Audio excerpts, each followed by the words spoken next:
Good morning, good afternoon, good evening. Welcome to The Horizon, the voice of the Amber Woman. It's been a long time. We've had the past 3 weeks that The Horizon has not been on air for a variety of reasons. It's a pleasure to be back, and I hope we are all doing well. Let me start by extending my greetings to our friends and family who reside in neighboring La République du Cameroon, those who are in refugee count, those who are refugees in Nigeria, Ghana, and other parts of the world, and those of us that are in the diaspora. Welcome to the Horizon, and I hope you all doing well. I'm going to start the program by discussing something that is not related to the show today until our guest is situated. We have a guest that is just the perfect person for the program we have today. We'll be talking about the journey of America 250 years after independence, and how that relates to Southern Cameroon's Ambazonia. So the topic exactly, if I have to read exactly what it says from declaration to recognition, lessons from America's 250-year journey, and the future of Southern Cameroons. That's going to be our main topic today, which you can see on the screen. But before my guest comes up, I just want to seize this opportunity to read something that I wrote, and I hope it will touch some of you that are watching this program. It says the topic of the piece is an inspirational piece. It says the lone conscience. The lone conscience. Growing up in West Cameroon during the 1960s, 1970s, and 1980s, I often ask myself a painful question. Why do so few people who lived through the same history remain committed to the struggle for the freedom of the former British Southern Cameroons? Why do I so often feel like a lone conscience speaking about injustice that many have chosen to forget? So this question that I ask, some of you may ask the same questions because you may also feel like a lone conscience in your families, in your communities. And so bear with me as I read on, as we wait for our guest to come on. Oh, she's here. Perfect timing. I'll keep that for another day. Welcome on the show, Professor Bridget TEBOH. Let me use this opportunity to formally introduce you. I wrote something down here, but I got distracted with what was going on. Here we go. It happens.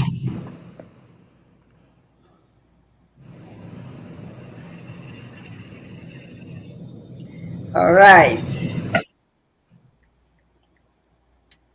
We are on. All right. Professor Bridget TEBOH is an associate professor of history at the University Oh, of not Massachusetts. associate. I'm sorry, as a professor of history, sorry, dear.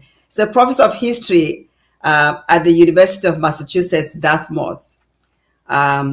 She holds MA in African Area Studies and PhD in African History from the University of California, Los Angeles. Yay, where I am. Her Yay. research interests are colonialism, post-coloniality, historical biography, African diaspora, women's power, and historical ethnography. Dr. TEBOH's has also written quite a few books on ruling mothers, combative wives, rituals, women, and change in Cameroon grassfields. Um, so, without making this very long, I want to welcome you to the Horizon, the voice of the Amber Woman. You've been with us before, long, long time ago. You've been on this Yes. program. It's been a while, so I'm really thrilled that you are here to talk about this topic, from declaration to recognition, lessons from America's 250-year journey, and the future of Southern Cameroons. Because I think you are the perfect person to discuss this. Thank you so much. Let me give you a moment to say hello to everyone here. Thank you. Thank you so much, my patience. It's always a pleasure to be here. And like you rightfully said, I've been away for quite some time because of demands of work and other things that take me out of the country. Having said that, I'm actually very delighted to be here. And I must say, I am a full tenured professor at the University of Massachusetts in Dartmouth. I teach history, I teach Black studies, I teach women's history and world history. And so that gives me an open platform to compare and contrast things and see where we can benefit from some of this knowledge to apply to Southern Cameroons. I want to thank and greet our fellow Southern Cameroonians or Amazonians who are tuned in today.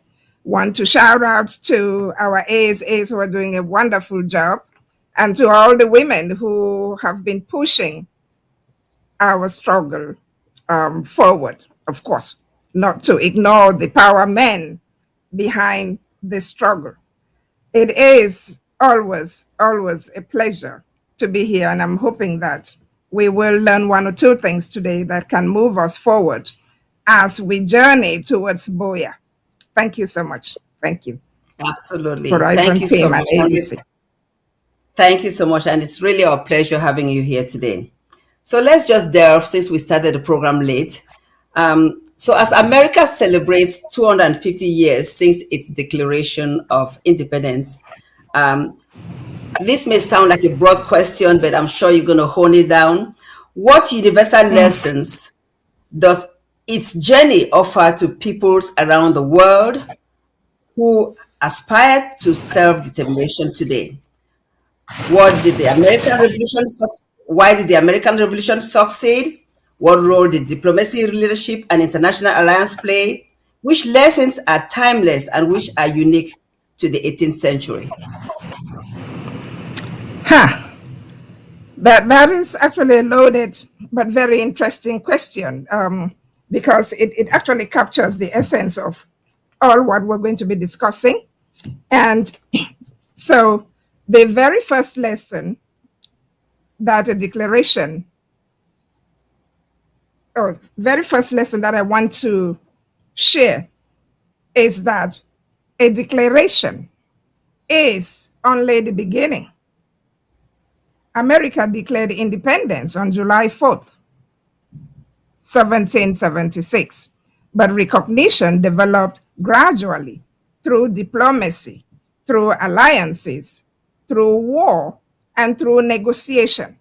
In fact, we just finished celebrating 250 years and July 4th independence in Massachusetts, where I am. It barely ended yesterday with the tall ship parade, with ships coming from Europe and North and South America to participate in the parade and celebrate. And so there is something to be said in terms of lessons learned or lessons that we can incorporate. Having said that, they declared in 1776, July 4th. Now, that recognition was not easy to come. Morocco, an African country in North Africa, became the first country to recognize the independence of the United States on December 20th, 1777. Sultan Mohammed III opened Moroccan ports to American ships and treated the new republic as an independent nation. Very interesting that it was an African nation that recognized Exactly. them first. Then France became the first European power to formally recognize the United States and enter into treaties of friendship and military alliance with the United States on February 6, 1778. French military, financial, and naval support became crucial to the success of the American Revolution. Britain, the former colonial power, did not formally recognize American independence until September 3rd, 1783, through the Treaty of Paris. Now, this sequence, simple as it may sound, is very important. America first declared its intention to become independent. It then gained recognition from another country, secured a powerful international alliance, demonstrated its ability to survive, and finally obtained acceptance from the colonial power from which it had separated. The American Revolution succeeded, therefore, because the colonies combined several strengths. They already had local assemblies, courts, commercial networks, newspapers, and political experience. They created a common leadership structure through the Continental Congress and benefited from both military and diplomatic leadership. George Washington was not renowned for doing just one thing. He helped to maintain unity and accepted civilian authority. Benjamin Franklin and other diplomats secured French support. Their experience shows that no independence movement succeeds through passion alone. Yes, passion, but independence movements cannot succeed on passion alone. It must build internal institutions, understand international interests, and develop strategic alliances. Another lesson is the importance of a clear political message. The Declaration of Independence explains the grievances of the colonies and the principles behind their struggle. Modern movements must also explain what they seek, why they seek it, whom they represent, and what kind of society they intend to build. America's experience also contains warnings. The country proclaimed equality while slavery continued. That is a no-no, because it means that equality that was proposed was faulty from the get-go. Indigenous people were displaced, and women lacked political rights. A movement cannot credibly demand freedom while denying same freedom to others in the same society. Right. The central lesson is simple. Freedom may be declared in a day, but recognition and responsible nationhood require unity, diplomacy, disciplined leadership, international relations, and institutions that protect everyone. I think that is the lesson that we can get from that journey. Thank you. Wow, that is really a lot of information. So just a recap, you mentioned four things. You mentioned that the intention is there. The first thing is there's the intention to have independence. Then you may gain recognition from other nations, and then you start forming alliance, and then you get accepted by the body that Yes. independence. So for the United States of America, how long did that period take from when they had their intention to when they were really recognized? Well, from 1776, when they declared that independence, to 1783, when Britain formally recognized the United States as an independent nation. So a couple of So, years. yes. Drawing to the Southern Cameroons, Ambazonia, we declared our independence really on the 1st of October 2017. 17, yeah. Right. And we are still on that path to get international recognition.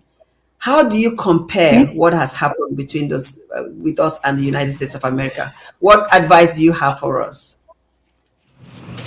Okay. The sequence is similar, but the differences also abound.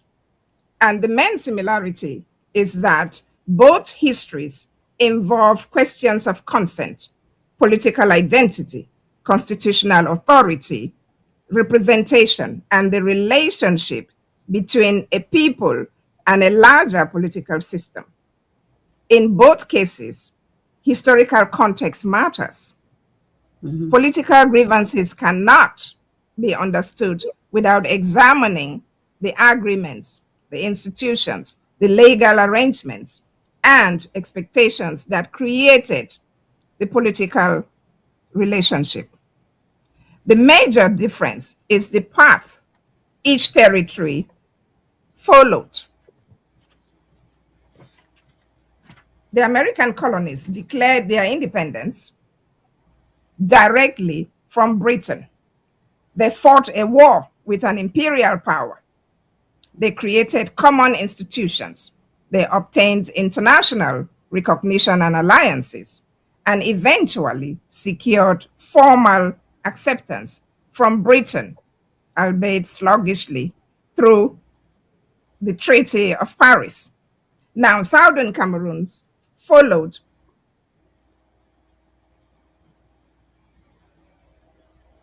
by Britain under a United Nations trusteeship agreement. In 1961, its population voted in a United Nations plebiscite that was supervised by the United Nations to achieve independence by joining the already independent La République du Cameroun, or French Cameroons. Now, the Southern Cameroons question, therefore, must be examined through the history of that plebiscite, the terms and expectations of that union, the federal constitution, later constitutional changes, and the principle of self-determination. And so we cannot dissociate the Southern Cameroons question from that plebiscite. International law does not treat every grievance as an automatic right to separate statehood. Self-determination may also take the form of federalism, autonomy, decentralization, constitutional protection, or democratic reform, all of which have failed woefully in the case of Cameroon versus Southern Cameroons. Right. The useful lesson from America is not that the two cases are identical. They are not. The useful lesson is that political legitimacy, leadership, diplomatic strategy, international engagement, and institutional preparation are essential. America, therefore, offers inspiration and principles, but it does not provide an exact legal template for Southern Cameroons. I think that answers that question. It does. It does. Thank you so much. I'm going to have a short break now for us to see a video of the American Revolution so that people know exactly what transpired. This is just a very short video Okay. to put us, give us some directives. So if that Okay. that video is ready, can we have it now, please? First, because of the fact it led to the formation of the United States, a country whose economic and military power has been felt across the world. The Massachusetts Minutemen who fired the shots heard around the world at Lexington and Concord likely had little idea of the eventual influence that their rebellion against British taxation would have. Secondly, the causes that the revolution came to represent: liberty, representation, freedom, and independence laid the foundations for social democracies for the following centuries. Famous figures such as George Washington, Thomas Jefferson, and John Adams could not have foreseen the almost holy reverence with which their words have been treated since. While the effects of the revolution may not have been immediately revolutionary, it's clear that the 13 colonies' struggle for independence from British rule has had a significant and lasting impact. As with any revolutionary moment, it's vital to take a step back and examine the causes and progression leading up to the eventual British surrender in 1783. Most studies of the American Revolution trace its beginnings to the 7 Years' War, 1756 to 1763, a conflict with the French over territory that ended with a British victory. The 7 Years' War solidified Britain's stance as the most dominant European country in the world, as it gained vast tracts of land in the process. However, as Britain tried to increase control of its American colonies in a variety of ways, colonists began rebelling. The expensive conflict had led to new and unpopular taxes. The British government attempted to raise revenue by taxing the colonies, first with the Stamp Act of 1765, and then with the Townshend Acts of 1767 and the Tea Act of 1773. This led to increasing resentment. The colonists felt that these taxes were unfair since they were being taxed without any representation in Parliament. The growing protests posed a simple question: why didn't the colonists have the same rights as British subjects? Two events in Boston in the early 1770s fanned the flames of resentment further. First, in 1770, colonial resistance was met with violence at the Boston Massacre, in which British soldiers killed 5 men after opening fire at a protesting mob. Second, in 1773, in response to the Tea Act, a group of Bostonians boarded British ships and dumped 342 chests of tea into Boston Harbor. These acts were catalysts for more resentment, as a vicious circle of retaliatory punitive measures from the British government only served to further enrage the colonists. Massachusetts and the New England area was now seen as a hotbed of rebellion, and the stage was set for an escalation into war. A group of delegates decided to meet in September 1774 to see what could be done about the situation. The First Continental Congress included the likes of George Washington from Virginia, as well as John and Samuel Adams from Massachusetts. They did not demand independence at this first meeting, but they did issue a declaration of the rights due to every citizen, including life, liberty, property, assembly, and trial by jury, a forerunner for what would come later. They were frustrated by taxation, Continental Army, with Washington as commander-in-chief. Thus began a series of battles throughout the fall and winter, starting with the Battle of Bunker Hill in Boston. Though it was a victory for the British, these early skirmishes actually supplied encouragement for the lowly colonial forces, giving them inspiration for the fight ahead. With more trouble brewing, as early battles didn't bring any conclusive victories on either side, the colonists cemented their position on July 4, 1776. Women, men without property, and slaves were all not considered to share these inalienable rights. Nevertheless, this was the revolutionary beginning of what would be a long, imperfect process toward the democratic republic we know today. As the colonists were declaring independence, the British were sending a huge fleet with 34,000 soldiers across the Atlantic to crush the rebellion. After this point, the Revolutionary War settled into a pattern of wins, losses, and stalemates for the next several years. Military history enthusiasts can enjoy the tales of Washington retreating across the Delaware River before launching a surprise attack on Christmas night in the early stages of the war, or can reflect on the turning point through 1777-78 at Saratoga. The American victory at Saratoga was crucial as it paved the way for France, sensing British weakness, to enter the war on the colonist side. Well, thank you so much. It's longer than I thought. We have Professor Bridget here, so she has more details. I thought it was a short video, but it's longer than I thought. Prof, are there anything you want to extract from the short video to just remind us how this war of independence started for the United States of America? Well, the important thing to note is that Massachusetts is the historical bedrock of that American independence struggle. And sites like the Boston Tea Party or people like John and Samuel Adams, who are indigenous to Massachusetts or natives of Massachusetts, shed more light on that process. And carrying on, we know that taxation has always been a problem for people, even those who are not protesting. If your taxes are being used for purposes that do not suit you or do not help you in any way, or are going to other people, then you are bound to rebel or question. And that is what this also shows us. If you are collecting taxes or making people pay high taxes and not even throwing some crumbs for them to also enjoy, then we have a problem, especially because they are the ones doing the work. And so that victory at Saratoga allowed the revolution to carry on, opened the space for France to intervene and therefore enable continued victory for America that was struggling to stand on its 2 feet. And so it is interesting to see how all of that combines and links up to that declaration and the ongoing pursuit of that self-determination.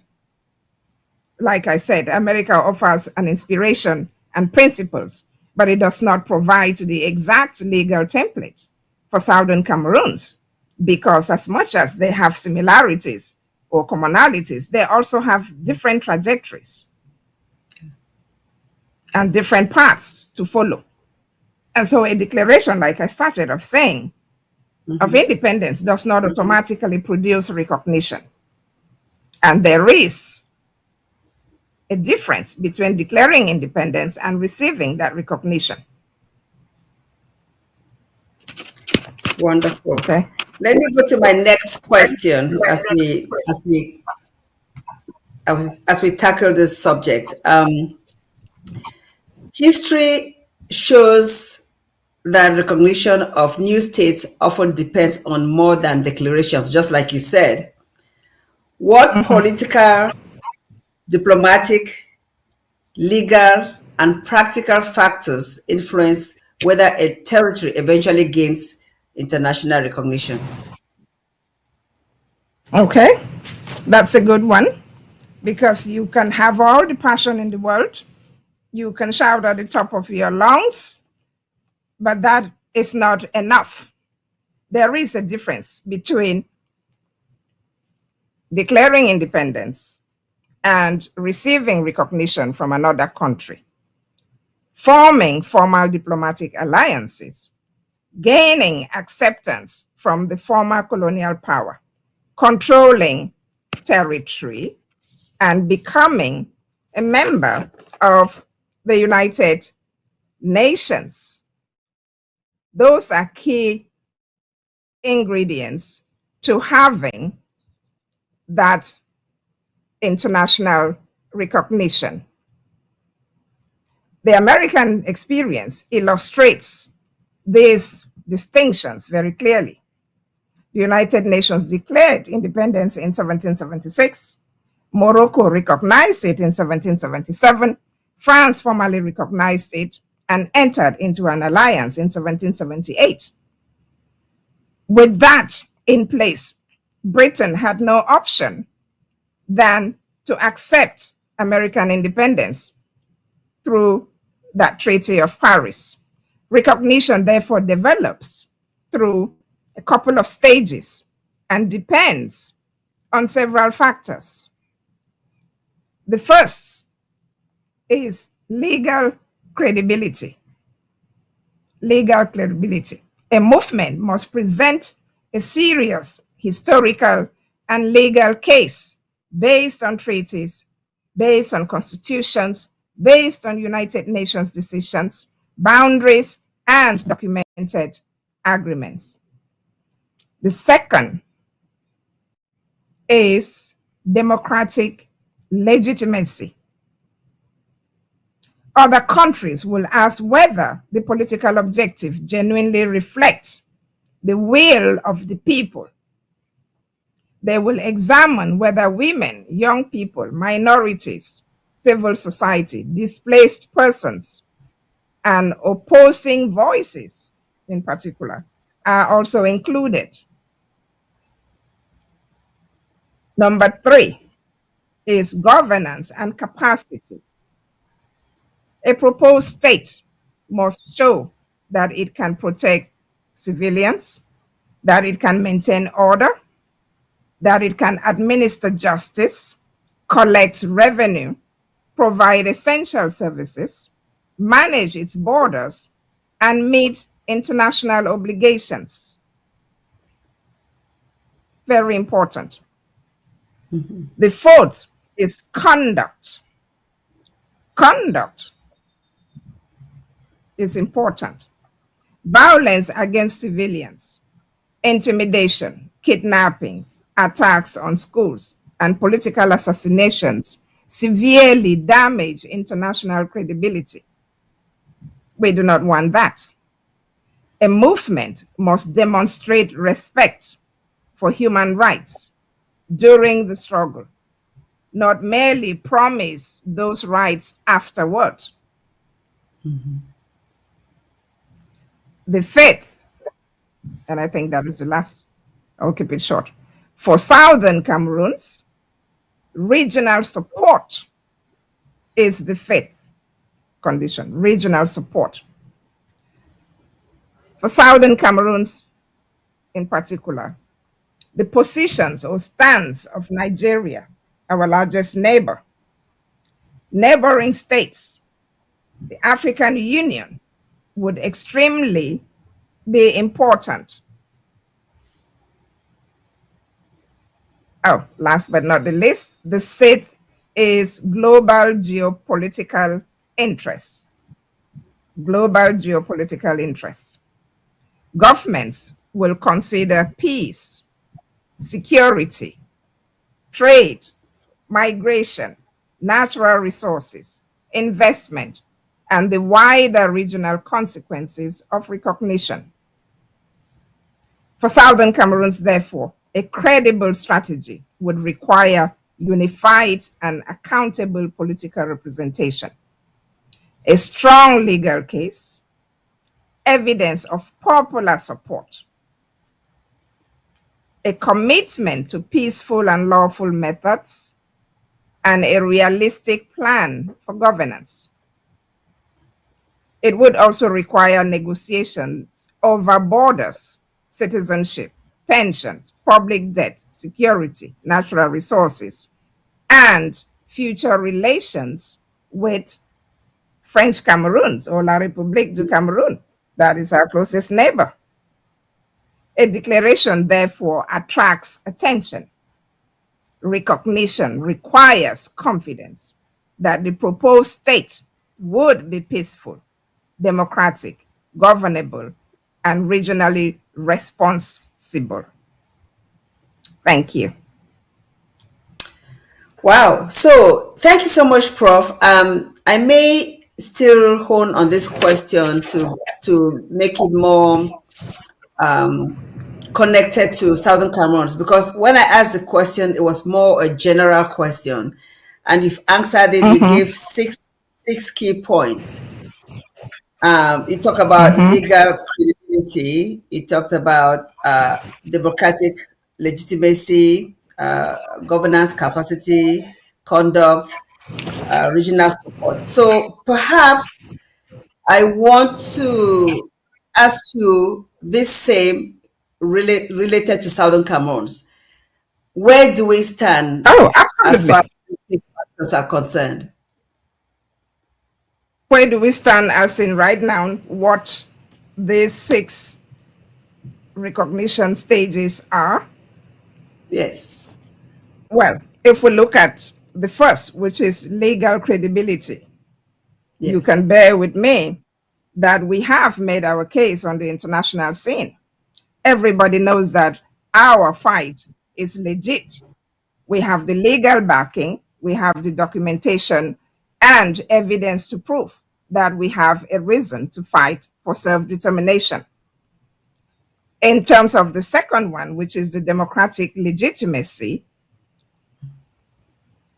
where we may have other countries worried if our political objective is genuine and reflects the will of the people. The answer is yes. We have been at this for almost 10 years. We have the people behind us. That means this political objective, the pursuit of self determination, is is a reflection of the will of the people, because we are striving to build a nation where everybody, women, young men, minorities, displaced people, will be included. That is our goal, because after 60 years with La République du Cameroon, that has not happened. Yeah. And it is time to move beyond that. It is time to move beyond playing the victim or crying and do something about it. 60 years is enough evidence packed in the plight of a people that needs the attention of not only those people, but the international community. I don't want to drag somebody like President Traore of Burkina Faso into our discussion, but that is a clear example of Yeah. how African nations have suffered at the hands of their ex colonial masters. Cameroon is no exception. But the difference is that Burkina Faso decided to do something about it. President Traore decided to do something about it. And Absolutely. within the 3 or 4 years that he's been in office, you can see with your 2 eyes what is happening in Burkina Faso. You can see that for a nation that is in the Sahel, which is mostly desert, they have agriculture thriving. They have Yeah. irrigation to help women cultivate their farms. They have infrastructure that is going up. And the question is, how can we sit in Cameroon for 60 years and wait for manna to fall from heaven when it is possible to do those things in 3 or 4 years, as the case of President Traore shows us?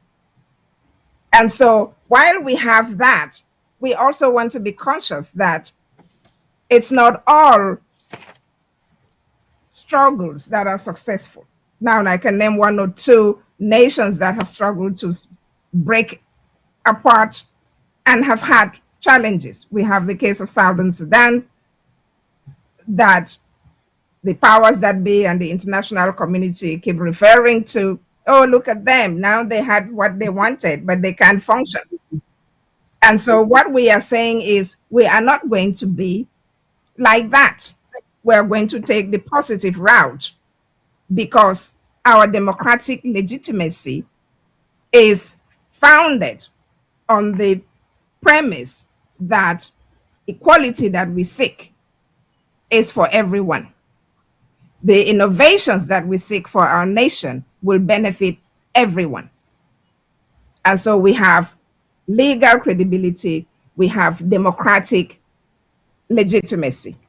Now, the third one that I would go back to is governance capacity. A proposed state must show that it can protect its civilians, can maintain order, it can administer justice. That is what we are already doing. As a government in Absolutely. exile, we are Right. capable of governing our territory. We have the capacity, human capacity, to do so. We have the natural resources to meet international obligations from day one, if recognition comes. And we also can manage our borders. And so the issue of governance capacity is a no-brainer for us. We have the intellectual capacity, we have the economic capacity, we have the political capacity to manage our territory very well. In terms of the vote, and we have to look at conduct, because violence against civilians has been almost transformed into a norm in our territory, not by us, but because Yes. somebody else decided that they were going to declare a war on us. The president of La République du Cameroon declared a war on us and expected us to sit and be run over. It hasn't happened. And so the violence keeps escalating because Southern Cameroonians or Ambazonians have a right to self-defense. The violence is escalating also because you have rogue agents paid by the corrupt Republic of Cameroon sent to infiltrate Southern Cameroons and create mayhem and blame it on Southern Cameroons so that the international community can label us as terrorists or bad guys like they want to do. Unfortunately for them, it has failed because whatever they're doing is now open air. Everybody knows their tactics. Everybody knows. And they're just waiting for them to tie a noose around their neck because all their tactics have failed. And so our movement has demonstrated that we respect human rights and we want to start respecting human rights and stop all those rogue behaviors now during the struggle or our own version of a war of independence, because that is exactly what it is. We declared our independence and now we're fighting to establish the parameters and principles that guide universally for people to have a state. And so we can do that. We can start doing that now so that when that recognition comes officially, we carry on. It will be more difficult to start then. So we've started now. We know what to do, and that is what is happening. Now, in terms of the fifth one, regional support, it will be good to have that regional support for Southern Cameroons, neighbors such as Nigeria and other countries surrounding us, or the African Union would be extremely important. Unfortunately, while government is playing games with La République, at least the people of Nigeria understand that what is happening in Southern Cameroons is not right. Brilliant minds and lawyers in Nigeria have defended our leaders who were captured and thrown in jail. And so while there may be a discrepancy between government policy and what civil society and lawyers and other intellectuals are doing, there is hope that yes, regional support will be good for us and we will get that regional support. Because slowly, even the government of Nigeria is beginning to see. I was privy to a conference that I attended in Nigeria, and the issue of Southern Cameroons came up. And most of the intellectuals were surprised. They thought the issue had ended. And I said, no, it hasn't ended. And we are still at war.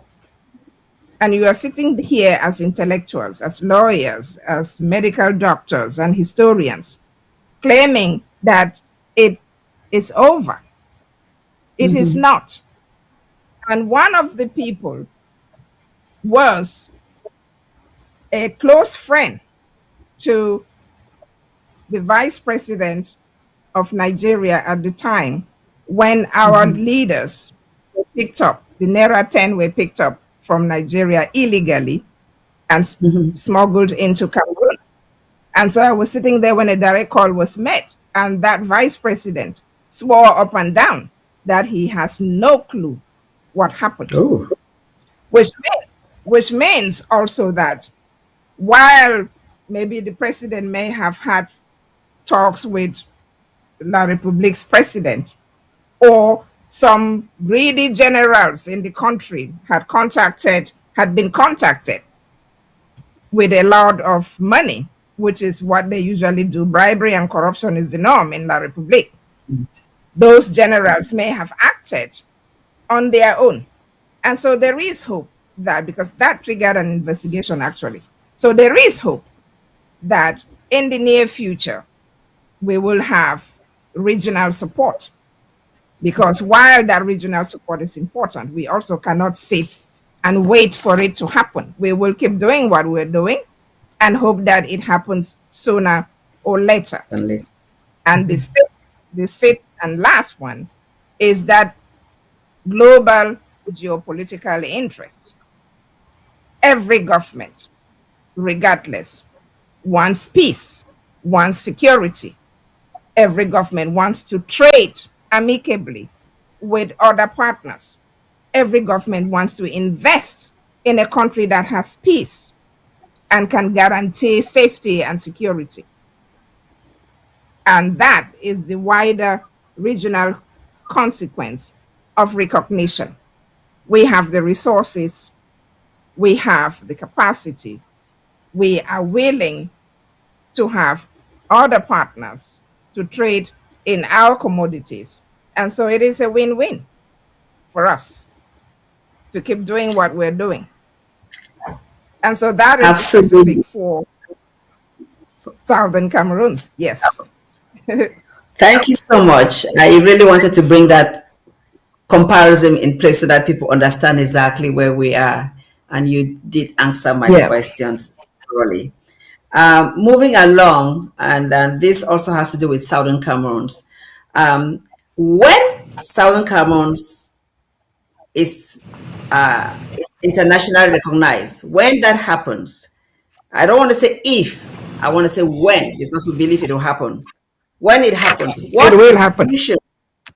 What institutions would need to be established from day one to build a stable and democratic nation? That is interesting. That is actually deep, because right now everything is a problem. Everything needs fixing. Everything is a priority. But having said that, the first principle is that no leader, no movement or armed group or political party or diaspora organization would own that new nation. It is a nation that will belong equally to all its citizens. And therefore, we will need all hands and feet on deck. Now, the first requirement would be a temporary constitutional charter. Very important. It should define the powers and limits of the transitional government. It should protect fundamental rights, separate the branches of government, place the security forces under civilian control, and establish a clear timetable for elections. That is very important so as not to create chaos and mayhem from day one. Now, a representative transitional legislature would also be needed. It should include different regions, women, youth, professionals, even traditional authorities, some of whom have been severely delinquent during our struggle, civil society, business leaders, displaced communities, and different political viewpoints. That representation is crucial to make everybody feel welcome, everybody feels included, and also realize that their voices are being heard. The independent judiciary would also be essential to protect rights, to review government actions, to prosecute crimes fairly, and resolve property and commercial disputes. And so these things are important. And so those are the first three. We also have a professional civil service that would be needed, professional civil service to keep schools open, to keep hospitals functional, to make sure that utilities, customs, transportation, and local governments are functioning and serving the people. Very important. And so that professional civil service is very important. We also have the need to have an independent electoral commission. And that commission should create a reliable voter register, regulate political parties and campaigning financing, and organize credible elections. This is important because right now, I don't remember any real elections in Cameroon. Never. Whatever they call election is a farce to deceive the international community and to maintain a dictator in power for 40 years with nothing to show. Utilities, everyday power outage. People cannot even buy food in bulk and save for those who manage to have a refrigerator because power goes out every 2 seconds. Right. The state of the roads are horrible. The other day I watched a YouTube clip with somebody carrying a corpse on a bike, struggling and falling in the gutter and the mud. It is absolutely appalling. The next thing is security reform, which will be critical. Security reform. Various armed groups could not remain under private command. There would need to be a lawful process of disarmament, demobilization, screening, retraining, and rehabilitation and reintegration. That is the best way to secure the borders. That is the best way to maintain law and order in the country. So security reform would be crucial as well. Now, I've been talking all kinds of institutions yet. Strong financial institutions would be required. Strong financial institutions would be required. Institutions that function properly. Institutions that you can depend on. And including a treasury, including a revenue authority, including an auditor general, a procurement authority, statistical agency, and an independent anti-corruption commission. I know we hear the word thrown around every 2 minutes. Oh, anti-corruption has done this. Oh, they're investigating that. Nobody is ever brought to task or question about the excessive corruption that has been going on in the country. You know, now we would not want to resort to what other countries like Singapore did when you were caught. But it is something that deterred members of government and even ordinary citizens from stealing and looting and being corrupt. So strong financial institutions would be required. We also have Local government must be constitutionally protected so that power does not simply move from one centralized capital to another. Local governments, or our LGAs as we have now, will be empowered and protected to function properly. We also have the need for a human rights commission and a truth and reconciliation committee that will be instrumental in the smooth transition and running of a new state. And so the first duty of a new state, therefore, would not be to reward those who led the struggle, like some may be tempted to think. It is not to reward those who led the struggle. It would be to protect citizens, restrain power, preserve peace, and build institutions strong enough to outlive the founding generation. Leave institutions that people will happily inherit. Not what we have now that everybody is grumbling and complaining about. Institutions that are transparent. Thank you. Thank you so much. When we were talking, I realized that was it last year when we had the Ambazonia strategic conference? I forgot the real acronym. The ASPA, yes. development of the blueprint of Yes. what our nation. So we've already done some legwork. We've got to have something already ready to assist us when the time comes. I just wanted to throw that Exactly. conversation.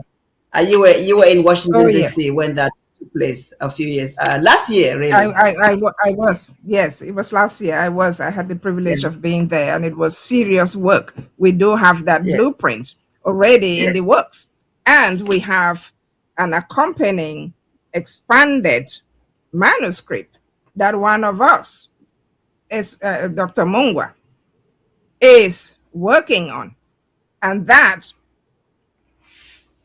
volume is actually yes, titled Ambazonia 2050 and Beyond. Now, the title already speaks to the character and expectations of what we need to do. And so that will be an incredible volume to have or to add to our adventures in self-determination. It's getting bigger and bigger. It went from one volume to two because it is getting too big. It captures almost everything that we've been talking about in terms of what to expect or what to do or how to continue making sure that our struggle doesn't go to sleep. Yes, it has all of that. Thank you. yes. That's really significant. I want to thank Dr. Munga for that great job because it makes us ready from day one. Because sometimes when you have an opportunity, you don't want to start saying that, oh, what do I do next? You already have the solution Exactly. ready to go. Yeah, So we'll be ready on day one. Thank you so much. I absolutely. just want, Absolutely. before I ask the last two questions, I want to take this opportunity to introduce a video because one of one of the things you mentioned was democratic legitimacy, and we just want to explain where the legitimacy began. There was a video when we declared our independence where people came out from all over in our region. Let's see that so that we remember exactly how this started. And that video was from Exactly. AB, and I just want us to see it so that we remember. Okay. That's a good one.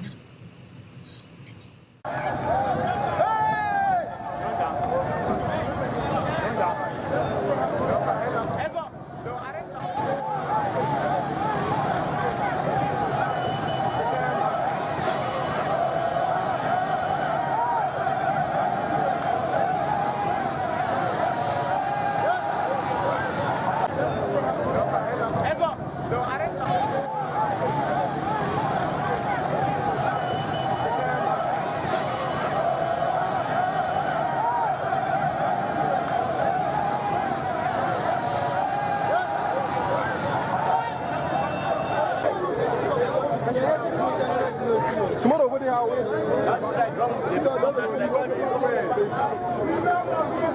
we want is for France to back off. They should leave our own system. We have a proper means to organize our educational system. We have proper means of our health system. It's a time of freedom. They colonized us, and now is the time. We were made as slaves, but now is the time we are spiritually positive. And the fight is bigger than they can think. The fight is bigger than they can think. Now is the time.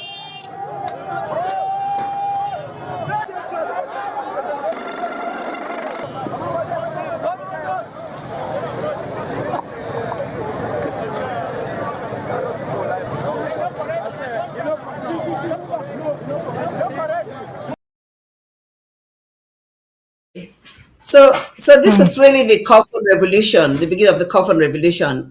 Prof, I don't know if you want to say Yes. something about this and relate it to the American independence, the revolution, rather. Yes, yes.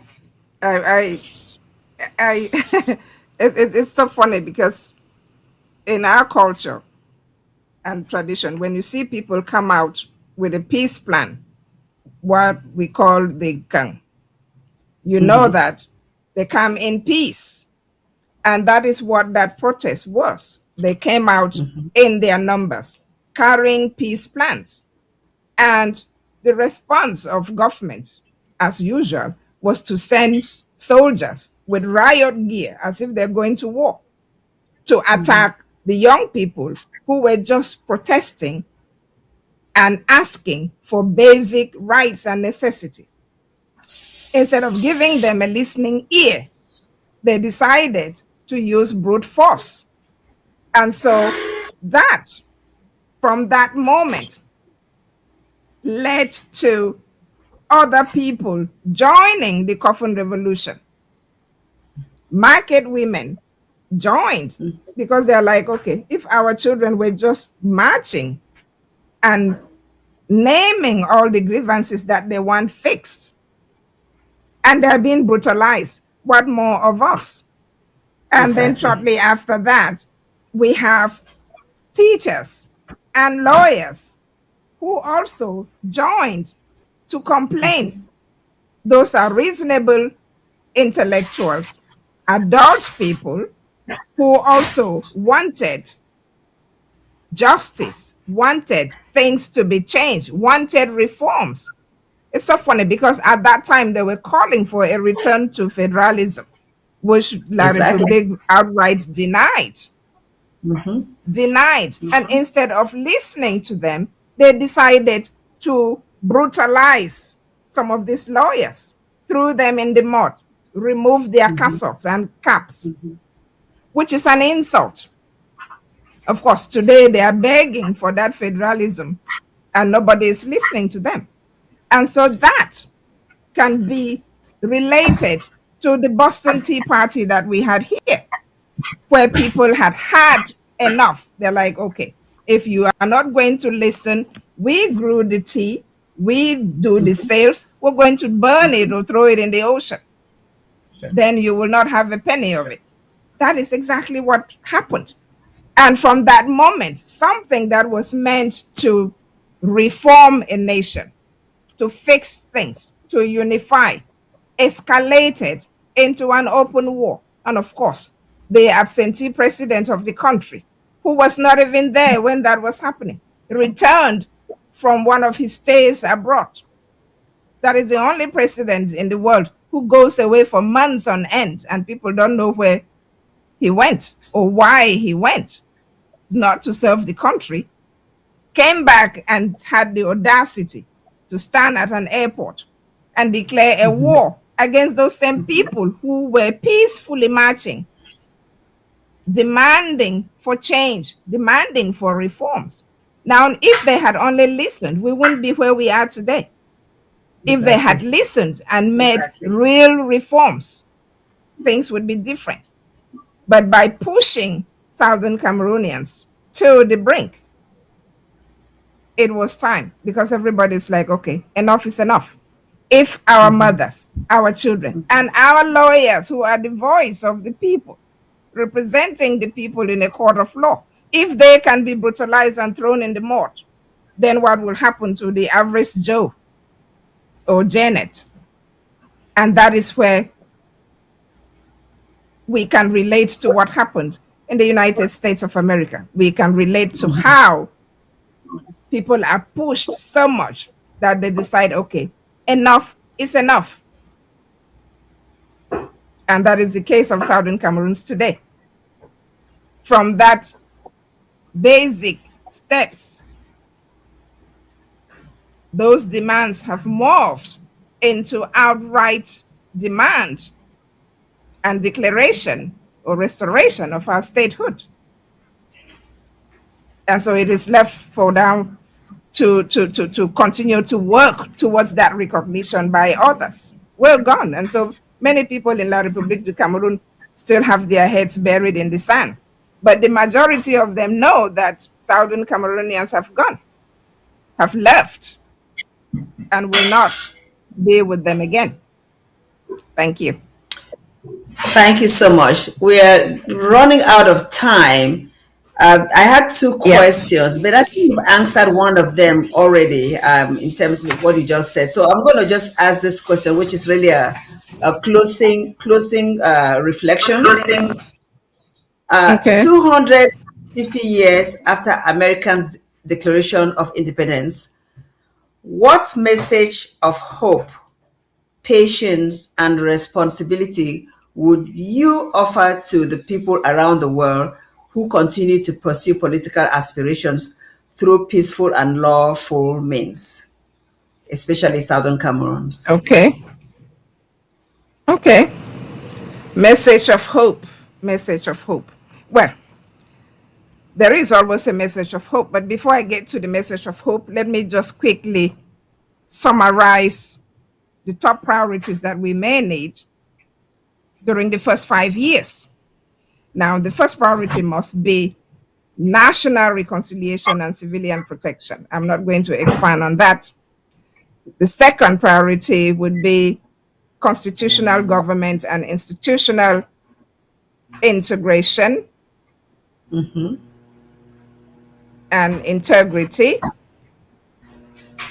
The third will be, let me see, the country must restore the economy and livelihoods. And so when we talk about those financial institutions that must be functional, it ties in with the need to restore economy and livelihoods, because small businesses, farmers, professionals, displaced people have been so disrupted in their daily lives that they will need to restore their livelihoods and economy. Now, the fourth basic priority is simple: infrastructure and human services must be restored. We need infrastructure for things to move ahead. The fifth is the Republic must secure international legitimacy and constructive relations. And so this is already going into that message of hope that we want. And so, to put it mildly, therefore, the message of hope to offer people pursuing peaceful and lawful political aspirations, such as Southern Cameroonians or Ambazonians, is that history can move slowly without standing still. History can move slowly without standing still. I say this because people are getting so impatient. Oh, when are we going to do this? Oh, when are we going to do that? History cannot be rushed. It can move slowly without standing still. America declared its independence, like I said before, in 1776. It received early recognition from Morocco in 1777, and formal French recognition and alliance in 1778. But Britain, that had colonized America, did not recognize American independence until that 1783. Even then, the work was not complete. The United States still had to build a constitution, reconcile competing interests, establish public credit, and prove that the new republic could endure and take care of itself. And so hope, therefore, must be joined to patience. But patience does not mean passivity. Right. Patience does not mean passivity. It means using the time to organize better, to educate citizens, to document history, develop institutions, and prepare leaders, build democratic relations, and protect the moral credibility of the cause. A movement should become more disciplined as the years pass, not more divided.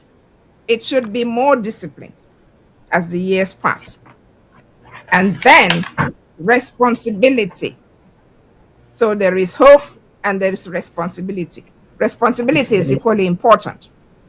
Right. Political aspirations do not excuse harm to civilians, hatred to other people, misinformation, corruption, or the silencing of disagreement. We disagree to agree. So that should not be something that you use to harm others. The means used to pursue freedom shape the society that may follow. The means and methods that you use shape the society that may follow. If a movement cannot respect dignity, cannot respect law and accountability before recognition, it will struggle to protect them afterward. I had mentioned this before.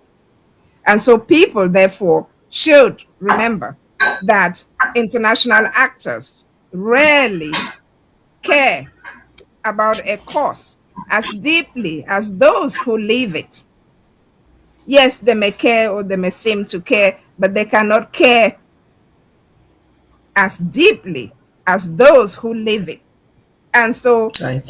Southern Cameroonians or Ambazonians are stakeholders in their own freedom. External support may help, yes, but it cannot substitute for internal unity, for credible leadership, for lawful conduct, and a practical plan for government. We already have the structure in place.